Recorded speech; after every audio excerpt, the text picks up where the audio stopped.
तो अभी जो हम लोग पास्ट एडजस्टमेंट, पिछले वीडियो में हमने जो पास्ट एडजस्टमेंट्स के क्वेश्चन देखे हैं वो किस केस में था? In case of single journal entry. अगर एक जर्नल एंट्री करके आपको उस क्वेश्चन को सॉल्व करना था तो वो जो मेथड था टेबल बना करके सॉल्व करने का, वो सिंगल जर्नल एंट्री अगर करना है, सिंगल एडजस्टमेंट एंट्री करना है, उसके लिए था। बट अगर आपको एक सिंगल एडजस्टमेंट एंट्री ना करके मल्टीपल एडजस्टमेंट एंट्री, जितने भी मिस्टेक्स हुए हैं, जितने भी ओमिशंस हैं, सबके लिए अलग अलग से अगर जर्नल एंट्री करना पड़ेगा, तो उसके लिए हमारे पास ये जर्नल एंट्रीज हैं जिसको हम लोग करेंगे। वो सिंगल के जगह पर टेबल ना बना करके, टेबल नहीं बनाना होगा उस टाइम पर, आपको सिर्फ इतने सारे जर्नल एंट्रीज फिर कर देने होंगे। अगर क्वेश्चन आपको बोला कि एडजस्टमेंट एंट्रीज कीजिए in place of single journal entry, when adjustment entries in place of single journal entries are pass, एक सिंगल जर्नल एंट्री जो हम लोग वहां देख रहे थे उसके जगह पर हम लोग एडजस्टमेंट एंट्रीज अगर करना पड़ेगा तो ये सारे एडजस्टमेंट एंट्रीज हमें करने पड़ेंगे। और सारे के सारे एडजस्टमेंट एंट्रीज किस अकाउंट के थ्रू होंगे? Profit and loss adjustment account के थ्रू। नाम याद रखिएगा, कंफ्यूज मत होना। ये प्रॉफिट एंड लॉस अकाउंट नहीं है, ये profit and loss appropriation account भी नहीं है, ये profit and loss adjustment account है जो आप लोग क्लास 11th में सस्पेंस अकाउंट के केस में, सॉरी, जब रेक्टिफिकेशन ऑफ एरर्स और ओमिशंस करते थे after preparation of trial balance और बैलेंस शीट, तो आप लोग सारा एंट्रीज कहां से करते थे? Profit and loss adjustment account से। तो आपको यहाँ पर profit and loss adjustment account के थ्रू एंट्रीज करना होगा। एंट्रीज क्या होगा? Adjustment entry for withdrawing the profit. अगर पार्टनर्स ने प्रॉफिट विड्रॉ कर लिया है तो उसके लिए हमें कौन सा एडजस्टमेंट एंट्री करना पड़ेगा? पार्टनर्स कैपिटल और partners current account debit to profit and loss adjustment account. Adjustment entry for the items which are to be credited to the partners capital और करेंट अकाउंट।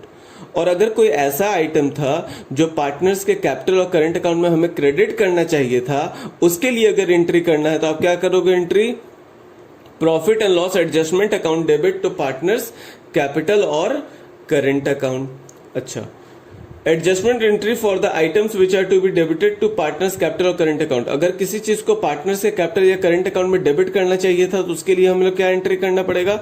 पार्टनर्स कैपिटल और current account debit to profit and loss adjustment account. Net profit और loss due to above adjustment. अगर ऊपर में हमने ये सारे जो एडजस्टमेंट किए उसके वजह से अगर कुछ प्रॉफिट या कुछ लॉस बचता है profit and loss adjustment account में, तो उसको भी पार्टनर्स में डिस्ट्रीब्यूट कर देंगे। अगर प्रॉफिट बचा तो एंट्री क्या होगा? Profit and loss adjustment account debit to partners capital और करंट अकाउंट। और अगर लॉस बचा तो तब क्या एंट्री होगा? पार्टनर्स कैपिटल और current account debit to profit and loss adjustment account. तो यहां पर ऑलमोस्ट हमारा चैप्टर कंप्लीट हो गया है। एक दो क्वेश्चन और हम लोग करेंगे पीछे से, जो पीछे का टॉपिक पास्ट एडजस्टमेंट से पहले तक का टॉपिक पर जितने सारे क्वेश्चंस थे ना, उस पर हम लोग एक दो क्वेश्चंस और करेंगे और उसके बाद ये चैप्टर कंप्लीट हो जाएगा आपका। सो अभी मैं आपको इलस्ट्रेशन नंबर 48 बताने जा रहा हूँ। क्वेश्चन यहाँ पर है, आप भी अपने पास ढूंढ लेना। नाम चेंज हो सकता है, ईयर चेंज हो सकता है, इंटरनल मटेरियल्स चेक कर लेना। अगर वही डेटा है अंदर का सारा तो फिर आपका वही क्वेश्चन होगा। Rahim and Sudesh, the two partners of a business firm, agree to appropriate the profit of the firm on the following terms. वो किस लिए एग्री हुआ है? कि फॉलोइंग टर्म्स पर प्रॉफिट को अप्रोप्रिएट कर देना है पार्टनर्स के। Number 1, interest is payable on capital at the rate of 5% per annum. Interest कितना पे करना है कैपिटल पर? 5% per annum. Rahim will be entitled to salary of ₹500 per month. रहीम को सैलरी देंगे 5% पर मंथ का। Interest on loan to be given by the firm to the partners. Firm देगा partners को interest on loan to be given by the firm to the partner. Firm interest on loan देगा partners को कितना? 10% per annum. Charge against profit. Interest on drawing to be charge from the partners at the rate of 5% per annum. और partner से interest on drawing charge करेगा कितना? 5% per annum. Sudesh will get commission at the rate of 1% on the sales made during the year और जितना भी sales हुआ है पूरे साल में उसके ऊपर 1% का कमीशन मिलेगा सुदेश को। Rahim is entitled to rent of ₹25,000 per annum for allowing the firm to carry on the business in his premises. Rahim को रेंट देना होगा, फर्म रेंट देगा किसको? रहीम को रेंट देगा ₹25,000 पर एनम, साल का 25,000, ये भी charge against profit. The net profit for the firm for the year ended 31st March 2015 was 1,80,000 और net profit कितना था before taking into account any of the above। ऊपर का कोई भी एडजस्टमेंट किए बिना, ना ही वो अब यहाँ पर चार्ज अगेंस्ट प्रॉफिट वाला भी एडजस्टमेंट नहीं हुआ है, उन सब को एडजस्टमेंट को किए बिना इनका प्रॉफिट कितना है? 1,80,000 का प्रॉफिट है उस साल का। इसके बाद कुछ और भी क्वेश्चंस में आगे दिया हुआ है। रहीम का कैपिटल का बैलेंस दिया हुआ है। कैपिटल बैलेंस ऑन 1 अप्रैल 2014, मतलब ईयर स्टार्टिंग डेट पे रहीम का कैपिटल कितना था? 1,50,000, ठीक है ना। और रहीम में और क्या हुआ है? रहीम में देखो drawings made during the year, Rahim ने पूरे साल में ड्राइंग्स किया है कितना? 40,000। तो ये नॉर्मल ड्राइंग्स है, नॉर्मल ड्राइंग्स का इंटरेस्ट ऑन ड्राइंग से कैलकुलेशन पर कोई फर्क नहीं पड़ता। अच्छा, लोन एडवांस्ड ऑन 1 अक्टूबर 2014, 1 अक्टूबर 2014 को उसी तरीके से सुदेश का कितना कैपिटल है? वो 1,40,000। उसने लोन कब दिया था? 1 अक्टूबर को। इसका मतलब कि लोन पर जो इंटरेस्ट का कैलकुलेशन होगा वो 1 अक्टूबर से 31 मार्च 2015 तक का होगा, मतलब सिर्फ 6 महीने का होगा। और उसका ड्राइंग्स कितना था सुदेश का? 30,000 ड्यूरिंग द ईयर 2014-15 और सेल का अमाउंट दे दिया। सेल का अमाउंट किसके लिए दिया है? कमीशन के लिए बात किया था ना, कि किसको कमीशन देना था? सुदेश को कमीशन देना था, तो उसके सेल के अमाउंट पर देना था। तो पूरे साल का सेल का अमाउंट कितना है? 7 लाख। इसके ऊपर 1% कमीशन किसको देना होगा? हमें सुदेश को देना होगा। From the above information prepare profit and loss appropriation account. आपको profit and loss appropriation account बनाने बोल रहा है, पार्टनर्स कैपिटल अकाउंट बनाने बोल रहा है। ये क्वेश्चन आईएससी के 2014 के एग्जामिनेशन में आया था। नाउ मैं अगेन बोल रहा हूं आप लोग को कि इससे फर्क नहीं पड़ता कि मैं आईएससी का आपको क्वेश्चन बता रहा हूं या सीबीएसई का या किसी भी स्टेट बोर्ड का। क्वेश्चन किसी भी का भी हो, क्वेश्चन आएगा पूरे सभी के लिए। एग्जाम पैटर्न ऑलमोस्ट सेम होता है, इसी टाइप का क्वेश्चंस आता है। अभी क्योंकि मैं किसी पर्टिकुलर बोर्ड को लेकर के आपको प्रिपेयर नहीं करवा रहा, हाँ आईएससी वालों के लिए बोला जा सकता है कि वो उनके लिए पूरा स्पेसिफिक हो गया, पर आप लोगों के लिए भी ये स्पेसिफिक ही होगा, तो वरी होने का जरूरत नहीं है। क्वेश्चन बनाना सीखिए और अपने बुक के अकॉर्डिंगली जो आपके एग्जाम्स में क्वेश्चन आ चुका है उसको बनाइए, उसको प्रैक्टिस कीजिए। तो अब देखते हैं हमें इस क्वेश्चन को सॉल्व कैसे करना है। सबसे पहले पार्टनर्स का कैपिटल का जो ओपनिंग बैलेंस होगा उसको आपको पार्टनर्स कैपिटल अकाउंट के क्रेडिट साइड पर ब्रॉट डाउन कर देना पड़ेगा। By balance brought down. Opening capital partners का था 1,50,000 एंड 1,40,000, वो हमने यहाँ पर ब्रॉट डाउन कर लिया है।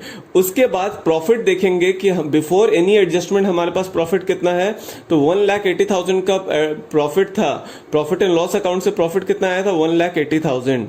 उसमें से हमें पहले तो चार्ज अगेंस्ट प्रॉफिट को माइनस करना पड़ेगा। तो 2 चार्ज अगेंस्ट प्रॉफिट हमें मिला था, एक था रेंट वाला और एक था लोन ऑफ पार्टनर्स वाला। तो पार्टनर्स ने जो लोन दिया है उसका अमाउंट देखो हमने माइनस किया है 5,000, पर ये 5,000 आया कैसे?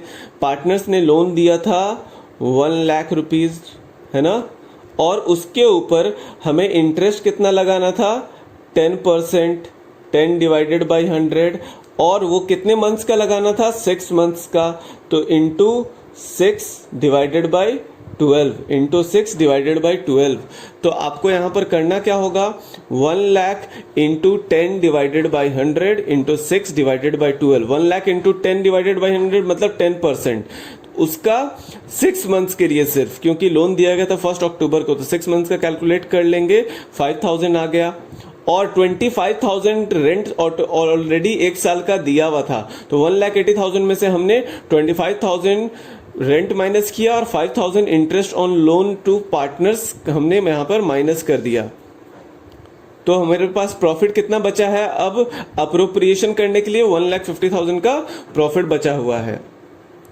उसके बाद पार्टनर्स ने कुछ ड्राइंग्स किया था, उसके ऊपर हमें इंटरेस्ट का कैलकुलेशन करना है। तो पार्टनर्स का रहीम का ड्राइंग्स था 40,000, है ना, 40,000 था, और उस 40,000 पर हमें इंटरेस्ट कितना कैलकुलेट करना था, 5%। तो 40,000 डिवाइडेड बाय 5%, और क्योंकि वहां पर डेट ऑफ ड्राइंग्स नहीं दिया हुआ है, इसका मतलब मैंने आपको बताया था कि जहां पर भी डेट ऑफ ड्राइंग्स अगर आपको नहीं दिया रहे तो चुपचाप से 6 मंथ का ही ड्राइंग कैलकुलेट कर लेना।